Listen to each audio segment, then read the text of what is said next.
morning guys, and welcome back to our channel. As some of you have noticed, we missed putting out a video last week. As you guys kind of know, we're going through this huge roller coaster ride of emotions and experiences and things that we're going through in lives, and our lives are changing very drastically right now in regards to living and jobs and stuff like that. So we've been really busy and swamped last week. We didn't get a video out, but we are back today and we are sharing our first video in our project series. If you don't know what that is, I'll have the video explaining it or announcing it linked down below. Basically what it is if you are an addict yourself, if you are the spouse, the child, any kind of family member of an addict or friend, if addiction has touched your life in any way, whether it's gambling addiction, eating addiction, drug, so on addiction, you can share your stories with us and we can read them anonymously to build a bigger platform for addiction, for people to get the resources that they need or to feel like they can connect to one story or another and hopefully bring support and build this kind of community within ourselves. A couple people have reached out to us and asked if this was something that we were interested in doing and kind of building a support group or a network or just sharing more stories on our channel.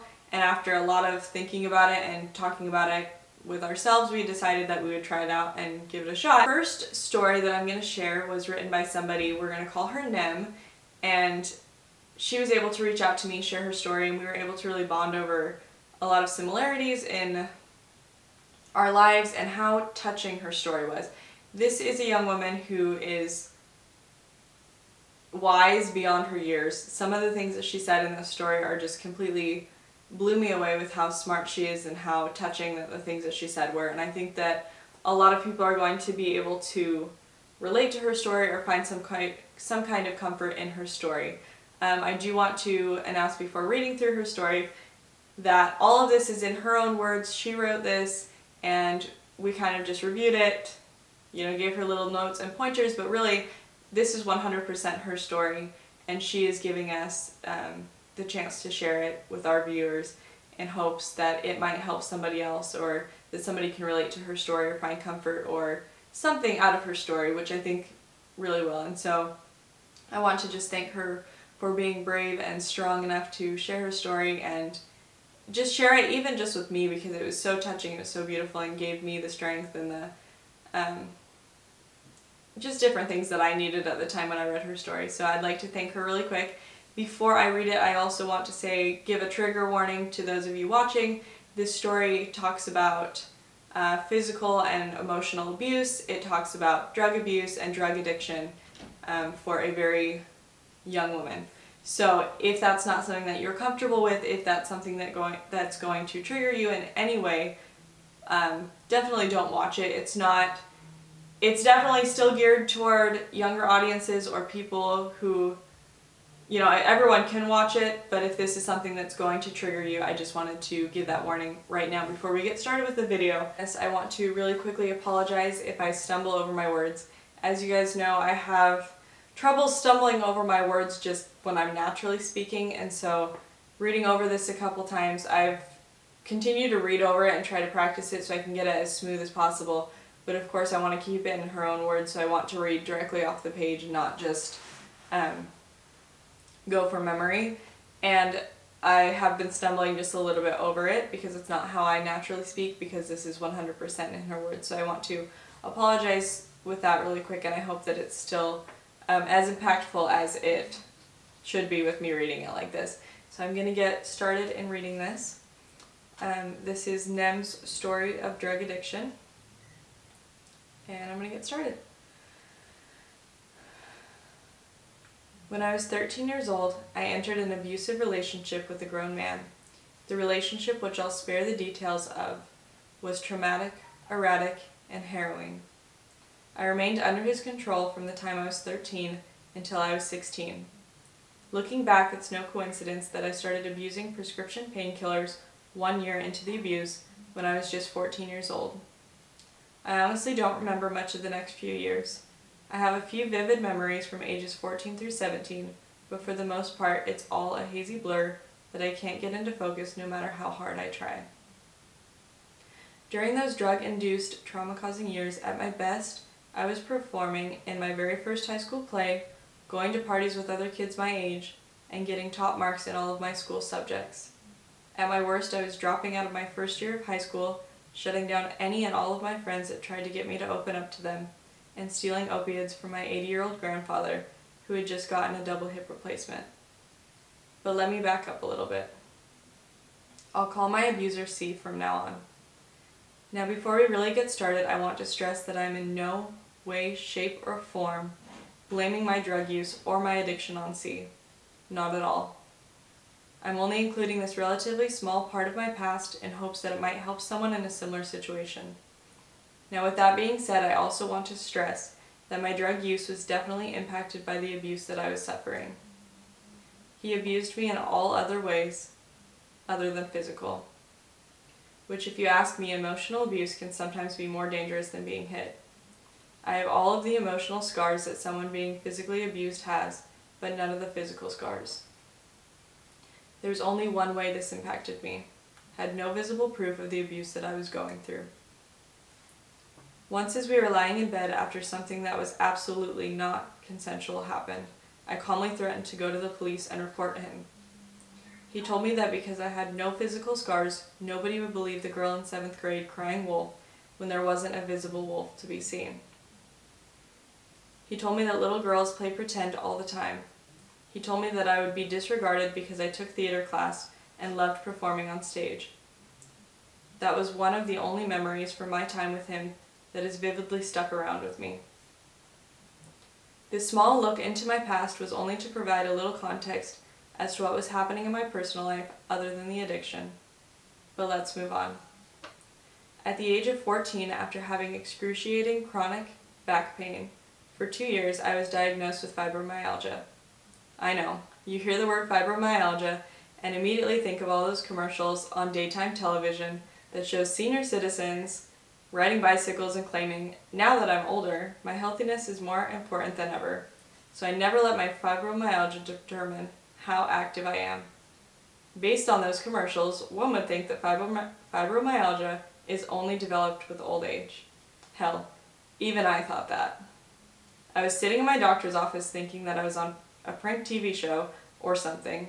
I was expecting loads of cameras and Ashton Kutcher to pop out of the potted plant in the corner next to the Donald Duck coloring books.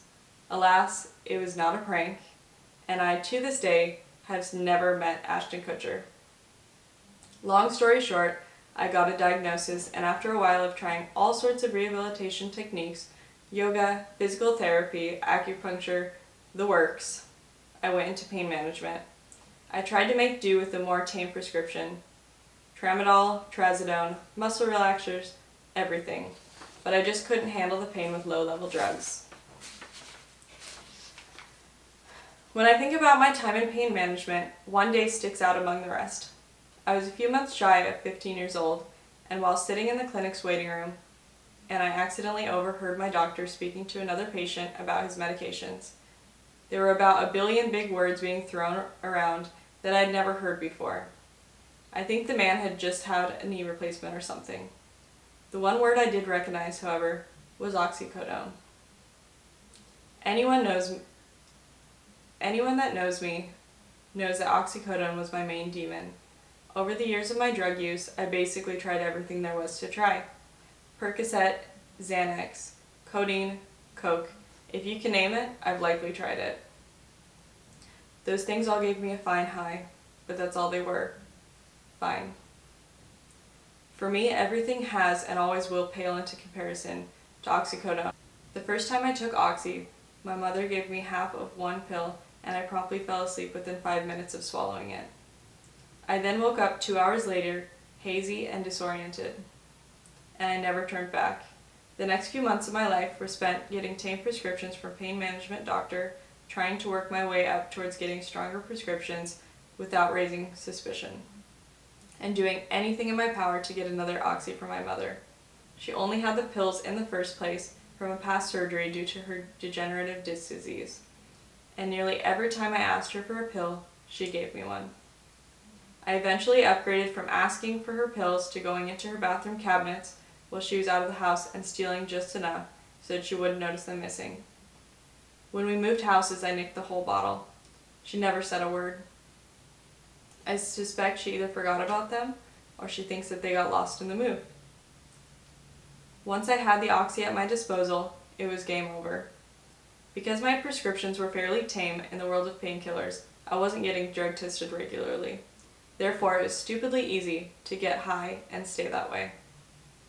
Based on the limited memories I do have, my logical knowledge of events, and secondhand accounts from my friends during that time, I can assume what my schedule was like during that time.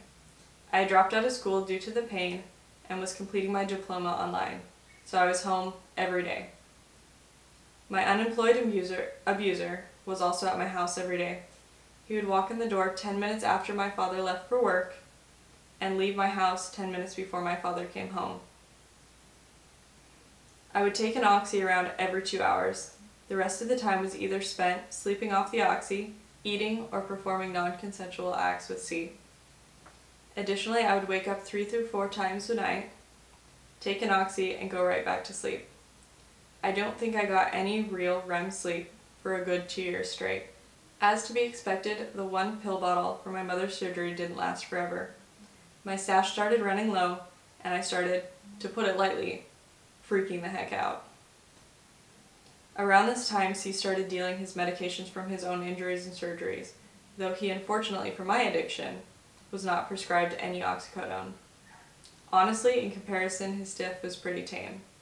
But regardless, his dealing in turn put me smack dab in the middle of the drug ring in Austin, Texas.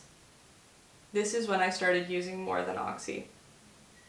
At the time, oxy was a pretty expensive drug, and being under the age of employment, I just simply didn't have the funds to supply my addiction with the 1 pill it really craved. This brings us to August 3rd. I will never forget August 3rd. August 3rd was when I hit what I considered to be my personal rock bottom. On that cursed day, my family and I went to go visit my grandfather after he had just had a double hip replacement. I had maybe 3 pills left, and I was desperate. Of course, no amount of desperation will ever justify my actions on this day. When my grandfather was lying in his bedroom lying down after having lunch with a rowdy group of 4 women, I went into his bathroom looking for a Benadryl. I found his prescription oxycodone from his recent surgery. Instead of putting it down like any functioning, non-addicted person would, I decided to steal some. And I don't just mean stealing 5 or 6 pills to tide me over long enough for me to find some more. I stole the entire bottle. This was my absolute lowest point, and it's one of the main reasons I waited so long before getting help. I thought that once anyone heard my story, they would see just how much of a terrible human being I was, and write me off as just another teenager using drugs to escape their relatively pretty okay life. But the first time that I talked to someone about what was happening, I was shocked. I was very vague at first. I didn't want to lose my best friend. I spared her the gory details, but as much as I said, she remained quiet, and only supported me seeking out professional help. As that conversation progressed, and as she wasn't reacting how I thought she would, I found myself admitting every little thing that I had ever done in the name of my addiction. I wanted to see what her breaking point was. I wanted to see just how much it would take for her to cut me off. So I told her about my grandfather on August 3rd. As I finished describing how I walked so stiff as to not cause the pill bottle in my purse to rattle, I looked up and I saw her crying. When I asked her about her tears, she wasn't crying because she was disgusted with who I had become. She was crying because she saw how much I was hurting. She was crying because she was proud. She was so proud that I was finally opening up to somebody about this. She was crying, yes, for my poor grandfather, who, God rest his soul, never spoke a word to me about August 3rd, but she was also crying for me.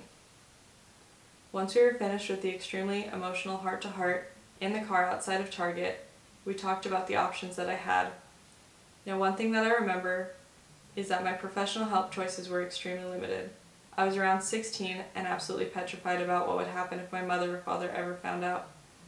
This meant that inpatient treatment or therapy was pretty much off the table. After a long while of brainstorming, we landed on Narcotics Anonymous meetings.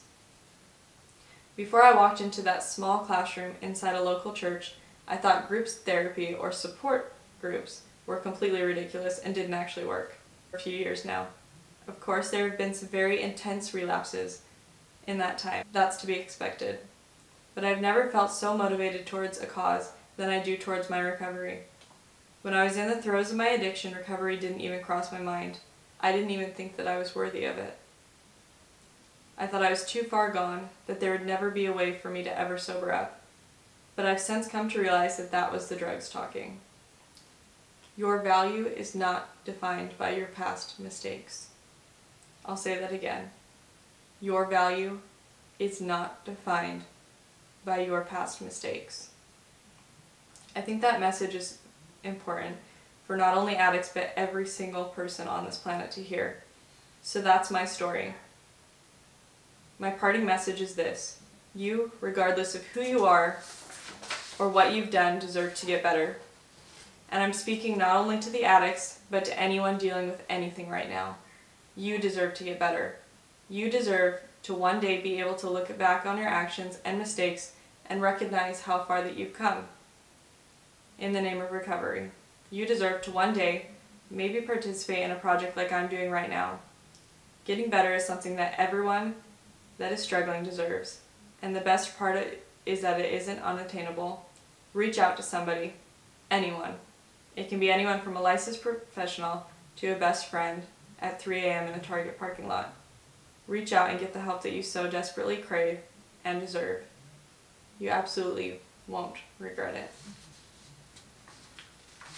And that is the end of her story.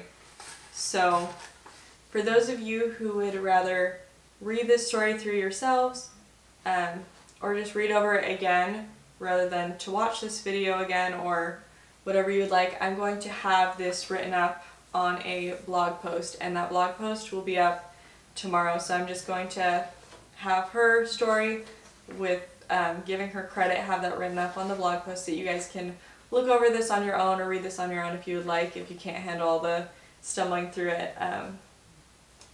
Like I said, it's a very touching, beautiful story of her addiction and how far that she came in it. One of my favorite parts of this story, I'm going to look through it one more time. One of my favorite parts of the story is at the very end where she just stresses that your value is not defined by your past mistakes. And she says, I think that this message is important for not only addicts, but every single person on this planet to hear, and that is something that I strongly, strongly, strongly believe in. Your value is not defined by your past mistakes. Everyone makes mistakes. Whether you are the addict yourself or just a regular person, we all make mistakes, and that does not define your value or your worth.